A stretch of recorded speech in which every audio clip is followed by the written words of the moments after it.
সিলেটের শাহজালাল বিজ্ঞান ও প্রযুক্তি বিশ্ববিদ্যালয়ে ভিসির পদত্যাগ দাবিতে শিক্ষকদের কর্মসূচি, ছাত্রলীগের বাধায় পণ্ড, হাতাহাতি, শিক্ষক লাঞ্ছিত। ধাক্কা মেরে গিয়ে ঢুকছে এই ছাত্রলীগকে পুষছেন কেন? ওনারা স্টুডেন্টসদের লাগিয়ে দিয়েছেন টিচার্সদের বিরুদ্ধে। বর্ষা শেষে রাজধানীর হাসপাতালগুলোতে বাড়ছে ডেঙ্গু রোগীর সংখ্যা। চলতি মাসেই শনাক্ত ৬৫৭ জন। পূর্ব প্রস্তুতি থাকায় নিয়ন্ত্রণে ছিল মৃত্যুহার, দাবি স্বাস্থ্য অধিদপ্তরের।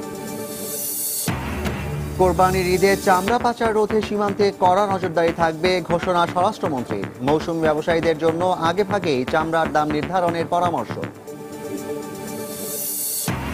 গরম পানি ঢেলে ব্রাহ্মণবাড়িয়ার বিভিন্ন সড়কের পাশের শত শত সরকারি গাছ নিধন। তদন্ত করে ব্যবস্থা নেওয়ার দায় সারা আশ্বাস বন কর্মকর্তাদের।